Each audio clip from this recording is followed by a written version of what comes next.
You're listening to WMPG 90.9 Gorham, Portland, Southern Maine Community Radio from USM. Live from the Orion Cygnus arm of the Milky Way galaxy, this is Scientifically Speaking, a weekly half-hour program devoted to elegant curiosities, and I am one of your hosts, Sarah Chang, and joining me as always is Bernie Rhyme, DJ Starwatcher. How are you, Bernie? Yes, hi Sarah, very good, thank you. Bernie's our professor of the astronomy lab at USM and our local protector of the night skies. Reach out to us at WMPG Scientifically Speaking at gmail.com or on Twitter at WMPG SciSpeak. And you can head over to WMPG.org to find the last 5 weeks of archives of all of your favorite shows, including this one. Bernie, what is up in the night sky for this coming week? Yeah, certainly. So this is Friday, December 10th. So the days are getting pretty short. We just have another week or so till the solstice. So the sun doesn't rise till 7, and it already has as early as sunset, which is 4:04 p.m. So it's a pretty short day, just over 9 hours long. So it's exactly first quarter moon. This is exactly a week after that total solar eclipse over the South Pole. I was able to watch a live feed of that about 4 in the morning. Only the NASA channel actually set Wait, up did you sleep or did you wake up early? No, I just stayed up. No, because there wasn't much Oh later. yeah, that's what I meant. Did you stay up or did you wake up early? I just stayed up. I was surprised it was only a 2-hour difference because I thought, it's like halfway around the world, but it's just off the coast of Patagonia, the South Orkney Islands and the Weddell Sea, so it was only like a 2-hour difference from us. It wasn't even as far as England. Technically, unlike other places on Earth, yeah, it's just right. We're gonna have a longitudinal line straight to Antarctica. Yeah, we do, and this was just a little bit west of that. And it would go straight to the I South know. Pole. In my mind, I was thinking, confusing. like China or Japan, but no, it was Sure. just 2-hour difference. So I'm glad I just stayed up and watched that. So even the people usually I was watching was slew.com, so he had a professional astronomer in England, and he would just, depending on the NASA feed, and then he had other people talking about things, and there were live people discussing things like we are now, and so that was kind of interesting. All right, so that was a week ago. So it's first quarter moon, so that comes up about noon and sets about midnight. Then you still have your 3 bright planets in the evening sky. Venus is catching up with Saturn, and Saturn and Jupiter are about 18 degrees apart, and Venus is just maybe a little over 20 degrees from Saturn right now. Mars is not yet up. You'll see that toward the end of the month. In the morning, Mercury's going to join Venus in the evening. That'll be interesting. Some of my people at the Astronomy Club, we just had our meeting, have gotten some nice pictures of Comet Leonard. It's not quite naked eye visible yet, but it will be soon, so look for that if it keeps getting brighter. So they got a good picture of that. And then you're going to have a meteor shower on the 13th, the Geminids. The moon's going to set about 2 in the morning. So if you're up late or if you get up early, you can see up over 100 meteors per hour on the Geminids 13th into the 14th. So you got a good week coming up. Thanks, Bernie. And if you couldn't take notes fast enough, you can also check out the monthly What's Up column in the Portland Press Herald. Today's show is a continuation of a conversation we had with Dr. Joseph Staples, an environmental science and policy professor here at the University of Southern Maine, and we discuss the development of pheromones and how those impact other species, other animals, other organisms in our environment, as well as the USM Smart Forest that Dr. Staples is in charge of and some of the data that is coming out of that. Enjoy. So then your work with the pheromones with the beetles, are there any consequences to using that as a spray? Do you think? That's a great question. It's so awesome. And I'm going to go out on a limb here. And I'm going to say no. Okay. Now, of course, if I'm inhibiting the development and growth of a particular, if there's somebody who's eating that beetle, then they're going to be affected by it. Yeah. But what's cool about pheromones is they're species specific. So if I spray a pesticide out there, I'm just hoping I don't kill everybody else. So, and these things are non-target. Generally speaking, they're just non-target. Even what we think is safe is at least non-target. And so in environmental science and chemical ecology, which we're always trying to look to see what are the broader effects of this. But generally speaking, I can tell you right now, if you use a broad scale pesticide, you're probably going to be affecting things that you weren't trying to affect. So, so pheromones are different because remember I said at the beginning of this that we're all breathing them in all the time anyway. Yeah. You're producing pheromones right now, whether you want to or not, right? So if I'm out, stacking wood or working in the forest and I come out of the forest at the end of the day, you're going to smell chemicals that my body's producing, right? Mm-hmm. So we all are like that. Some of the things are just subliminal. So you might not smell them. But you're subconsciously you may be responding to them, just not even know it. But they're targeted. So if I produce a pheromone that attracts just Japanese beetles, sometimes insects do share pheromones, but it's pretty rare, and often they're separated in time, in space. But that one's just targeted to the beetle, and it doesn't kill the beetle; it just manipulates the behavior. Mm-hmm.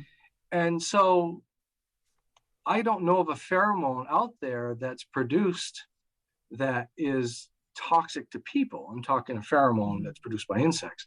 There are chemicals produced by insects that are toxic to people. Mm-hmm. If you get stung by a bee, mm-hmm. that stinger also is releasing an attack pheromone, where if you get stung by one yellow jacket, all of a sudden they're like, wah!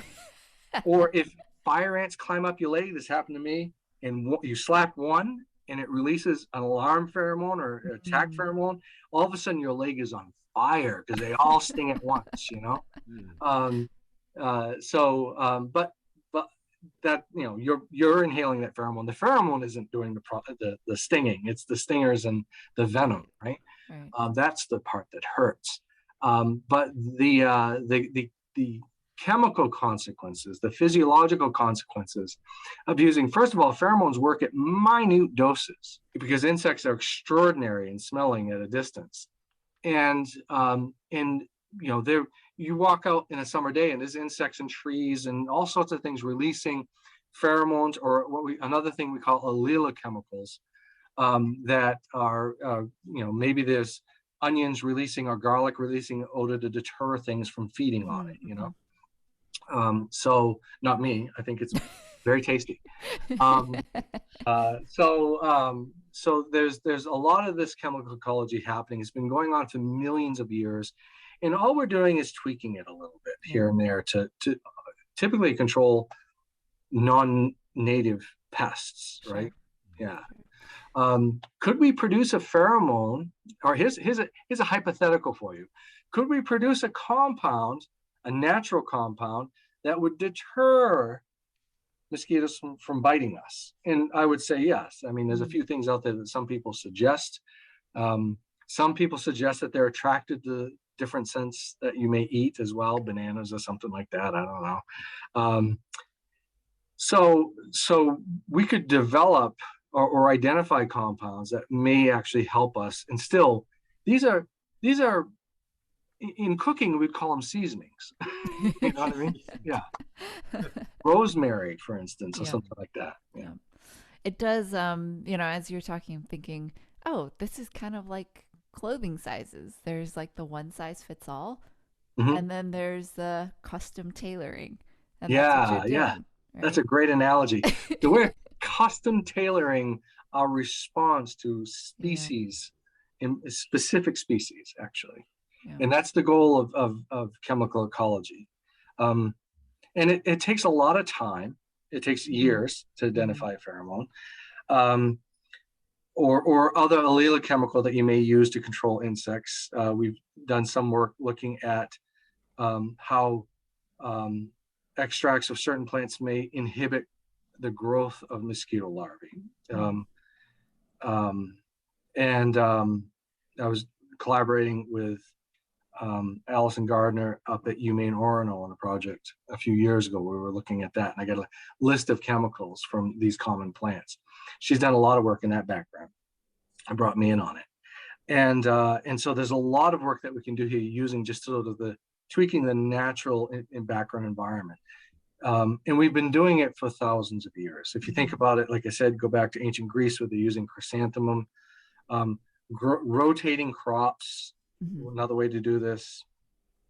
I did a study where I took I took green leaf volatiles from grass, freshly cut grass, extracted those, and remember the pine false wereberm. I grabbed 10 trees, I put them in these cages, and I sprayed some of those trees with green leaf volatiles, and some I just sprayed with whatever the solvent was. I think it was a wax I was using. And I found that this insect would only lay its eggs on the ones that didn't have the green leaf volatiles. Because the pine trees, which were otherwise fine food or oviposition sites, smelled like green leaf or deciduous trees. And so they're like, it's the wrong substrate. And so we're able to trick them. And that wasn't even a pheromone. It was more of a allele chemical, right? Yeah, it's that green smell, with a green grass smell when you cut your lawn. Yeah. Interesting. Yeah. So you could protect some of your trees by just mowing your lawn if you... Well, maybe, right? You could, you could possibly do that. I mean, if you took, I don't know if you'd want to do this. We'll see. Sometimes, like there's some chemicals that can have a negative effect. If you take, I forget whether it is, oh, good God. I think it may be rosemary or it may be something else that we use in this organic pesticide that can actually have a negative effect on ferns. And so you still have to do your tests. You just can't willy-nilly spray this stuff up there. Sure. And that's a little bit more broad as well. It isn't like the pheromones, which are much more like a silver bullet, Yeah. Well, this was fascinating, Dr. Staples. No, seriously, I didn't even realize what chemical ecology meant until you started explaining it. So thank you so much. It's a wonderful area of study. Absolutely. You had mentioned this Smart Forest. I don't know if you call that a project or it's just something that you keep up with over the years. But what are you trying to do with that? So with the USM Smart Forest, this was a project that was first funded by the U.S. Forest Service. Lindsay Rusted, who has sort of led the way on that. She's also the Forest Service ecologist at Hubbard Brook over in New Hampshire. And Hubbard Brook is like, it's a long-term ecological study site, and they've got watersheds that they can monitor what's going into those individual watersheds from the rain coming in to everything running out, and they can look at how the watershed responds. So I was like, really, that's an interesting project. And anybody who studies ecology is going to learn about Hubbard Brook. It's one of the longest running ecological studies in the world. They record temperature, precipitation, CO2 and other variables daily. And throughout the day, 365 days a year. And they've been doing it for decades. And so it's really fascinating. So I'm like, I want one. And we had this forest out behind USM. And so Lindsay Rusted and folks over at Hubbard Brook, we started working with them. We started building our own sensors to monitor CO2. I had students from engineering working with me. That's and awesome. Students in environmental science working on this. And we were monitoring CO2, light, relative humidity, temperature. And we were building our own sensors. And that's great. If you can do it, there's all these Arduino devices out there that allow you to do it. But I lost that expertise when that student graduated. They had, that particular first intern I had on that was great, but they had the audacity to go ahead and graduate on it, right? And so it's hard to keep training people to do that. So I decided what I'm going to do is I'm going to buy the sensors, and it's really expensive. But so we have a forest out here, and what was interesting to me is that this is a tiny upland watershed. It's right at the very top of the Tannery Brook watershed. And I figured if we can monitor, because it all runs into this Tannery Brook stream behind us at this campus, and then through one culvert underneath Route 114 out here. And I was like, wow, if we can monitor what's going in, and it's not the same as Hubbard Brook because they have a granite substrate, so they really can monitor what's running out. We have a sandy substrate, so a good portion of it's going down. But we could get an estimate of what's happening with that forest in terms of inputs and outputs. And so this was a whole citizen science thing where What we're doing is we have sensors on trees, so we can measure the expansion and contraction of trees every 15 minutes. So you can measure, Oh. Trees will build up water, and throughout the day as they transpire, so water flowing up through the tree and out through the stomata and the leaves, you can actually see the tree begin to contract, and at night it swells up again. And then measuring that activity and comparing that with the growth of the tree over time, and comparing that with long-term soil moisture recordings, and weather, humidity, light, CO2, precipitation. I'm really interested in developing a site where not only are we monitoring this site, we've got these sensors out there now, we just need to put them up on a website, the data, but also where other land trusts in the area could come here and say, all right, what are you doing? I like that. And so my ideal, when I decide I finally am able to control the world, I will actually, hopefully what we can do is inspire other land trusts and large landowners to put these sensors out there. And I think that's going to give us a greater resolution in what's actually happening in upper watershed, tiny watershed dynamics in terms of inputs and outputs into that system. And that may give us a better understanding, maybe even the ability to detect, to have an early detection for regional changes in forest ecosystems. And so jury's still out on what that's going to tell us, but we're collecting that data on a regular basis, and we're building that out. And I'd like to have that not only provide us with data, but to become a site where people could come install their own devices, compare it to what we have, and then say, okay, it's all working, and then take it to their site. Sure. So, but that's also inspired some new technology that I'm going to keep secret for the time being. Oh, that's good. Yeah, definitely do that. I mean, I was a little surprised at some of your pheromone work, that you're so willing to be open about what you're planning on doing. Oh, if they scoop me, I'll just move on to another one. Yeah. Yeah. So hopefully not. Hopefully I'm ahead of everybody on that. Yeah, good. We'll see. Bernie, do you have any other questions? Yeah, no, that's great. The smart forests, is that being done in many other places, or? It's starting to pick up. I gave a talk a few years ago about tiny upland watersheds and why it would be really interesting to monitor that versus these larger, very important regional scale studies. First of all, my goal was to make it accessible.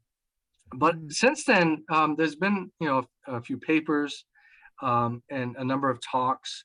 There are smart forests around the country. So Hubbard Brook is one of them. Harvard Forest, Howell Forest up here, working with the University of Maine, Orono. These are bigger sites. I'm talking about tiny sites that are, our forest is 12 acres. Oh, you know what I mean? Yeah. Yeah. Small, but it's a deep valley. It's a distinct watershed. And so I think that will tell us a little bit more. If nothing else, then what's the effect of land use? Because on one side of this, we have a parking lot and a ball field. And the temperature on that ball field is, because it's an artificial turf. During the summertime, it is hot. And that water runs off that and into Tannery Brook. So what's running with it, and what is the effect of that, on that system? And I don't think that you would be able to get to that with a large scale study site, right? So here we'll be able to see, very fast responses, and we'll, hopefully, if everybody does them, we'll be able to compare notes across the region. So yeah. Do you have sensors on all the trees, or just? I have 6 trees out there because I'm trying to get this price down, but it costs quite a few $1,000s to just do those 6 trees, because this is a resilient system, and it's connected to cell phone service. So I could almost dial up and talk to my trees every once in a while. There you go. Check in on them. They'll text you when they're groaning. Right, yeah, they'll say, oh man, you bring a little bit more water over here, that's great, you know. Run out there, give some more water. Yeah. Did you notice anything from this past year with the drought and? Oh, I was the drought data. I haven't looked at that yet. In the early summer, I was really surprised that my fastest growing tree was a red oak. Oh. Because I had birch and I had red maple and I had beech, red maple beech, hemlock, red oak, and another hemlock, I believe. And I thought it would be the birch that was growing. That was, it wasn't growing the fastest per se, but it was expanding and contracting the most. Mm-hmm. But what that tells me is that, remember, when these trees are expanding, they're pulling water from the ground. Mm. And it's really important for water cycling in our forests to have forests, right?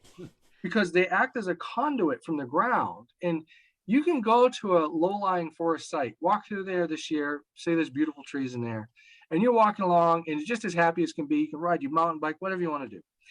Cut that forest, go back there after it's cut the next year, especially after rain events, and it's a swamp because that movement of water up the tree and out the leaves is no longer there, right? So the red oak were leafing out with such an abundance of leaves that they're the ones that were like, what? They were just expanding, contracting way faster and to a higher degree in terms of their diameter change. And we're talking sub-millimeter changes. I was going to ask, what is this? It's huge. It's a matter of perspective. It's a big deal, kind of. But they were far more responsive than the other trees, and I was really shocked by that. I was amazed. Yeah. Wow. Yeah. That's fascinating. That's got to be. It just seems like life in showing up in data for you. It's just it really is. It's an interesting story with that. So folks I was working with at Hubbard Brook, so they've been doing stuff like this. These people are world-class experts, and one of the guys out there has a background in computer sciences, and he worked with Lindsay Rusted and others at Hubbard Brook. And what he did was, he's done this with other things as well. He's had presentations in New York and such, but he put sound to all the environmental parameters. So precipitation, wind, light, CO2 changes. And he would assign an instrument to it. And you can go onto the website. I don't have the link with me here, but you can find it if you go to Hubbard Brook. And they condensed a year's worth of data down to just a few minutes. And it sounds like an orchestra. Now, maybe a modern jazz, sort of abstract orchestra, but it sounds intentional. And you have an oboe and trumpet playing, different variables in the environment. And what they told me, they said one time they heard a sort of right, and then they heard this bang. And what that was, because they have thousands of data entries, thousands of cells of data, there was one bad piece of data that was entered wrong. They didn't see it because there's so many numbers, but they heard it. Wow. Isn't that wild? That's That's a good way to check your data. Isn't that something? Yeah. Is the data from the your Smart Forest available on like somewhere, or is it just it's not available yet? I've tried that a couple times, and that's what I'm doing now. Is I've hired another intern to help me begin to work on making that available. The problem with as I just told you, sometimes even the computers are going to mess up. I might have a battery that hiccups or a capacitor. And I'm kind of cautious about running data directly online. Because if there's suddenly a spike, then somebody's going to look at it and say, wow, suddenly the temperature in the Smart Forest just went up to 500 degrees. Well, you and I know that's not possible, right?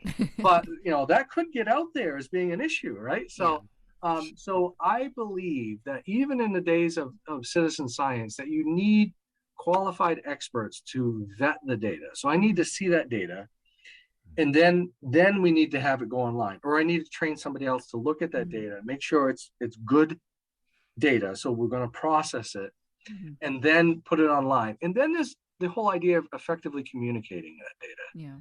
So do I want to put just the numbers up, or do I want to put a graph up? You know what I mean? And so I'm leaning to the much more here's the last 2 days of data for the Smart Forest type of thing, Yeah. instead of what's happening as of 15 minutes ago. Right. Yeah. No, I think that's a good idea. And just seeing how people interpret your data. There's, Kaggle. It's just a resource of that kind of data, and then people just mess around with it. Yeah, it's amazing. So stay tuned. Hopefully I'm hoping that by the end of January, you'll see an active web page up for the Smart Forest. Okay. Yeah. Man, it's like, I play a little bit with like R and stuff. And so I'm like, I love that kind of stuff. Just taking the data and just seeing what you could learn from it. It's really fun. I feel inspired. Oh, yeah. Well, I think it's an interesting, as a scientist, working, I can lose hours with numbers. I can lose days with numbers, right? And it's a way of sort of seeing what's happening in the environment without your eyes, so to speak. Something jumps out in those graphs. Right. So it's really interesting. I love playing with this stuff. I love playing around with stats and things like that. So. Or it could be an audio thing. Or it could be an audio thing. Yeah. Or it could be a light show. Right? Yes. Yeah. That'd be pretty cool too. That would. It's all the senses. I would love to see with this. By the way, so I'm not going to do the audio thing with the Smart Forest because I don't have that programming skill. I had a student do it once, and it was interesting. But what I would love to see, now I'm not trying to tell anybody or give anybody assignments here at USM, but it was really interesting to see, to take, say, maybe the data, the music, so to speak, the environmental music that I just described from someplace like Hubbard Brook, and then have an orchestra play it while people performed like interpretive dance to that. Wow, you're talking interdepartment collaboration. Yeah, I do some work in the music department. I could mention it to some people. Oh, yeah. Piano lessons with Tina Davis, and a lot of my students are music majors. Yeah. And I've inspired them to do things with astronomy and to write pieces about that. So. Well, the same guy did something with the moon. I don't know if you know of it, but so he monitored cosmic rays, solar rays hitting the moon or something like that. And I forget how they did it, but I know, I don't know, I'd have to find his site again, but he put that to music as well. Yeah. So I'll have to send you the links. I'll find the links for you. Yeah. Awesome. Great. Well, thank you, Dr. Staples, for joining us and for sharing all of your many jack of all trades endeavors. No, I mean, this was fascinating, just absolutely fascinating, and we really appreciate you coming on and sharing your expertise and your experience with both of us and all of our listeners. I appreciate it. Thank you so much. You've been listening to Scientifically Speaking here on WMPG with myself, Bernie, and Dr. Joseph Staples. Stay tuned for Something for the Weekend with Anella, and from your favorite nerds, just a reminder to vaccinate, mitigate, and then we can all congregate.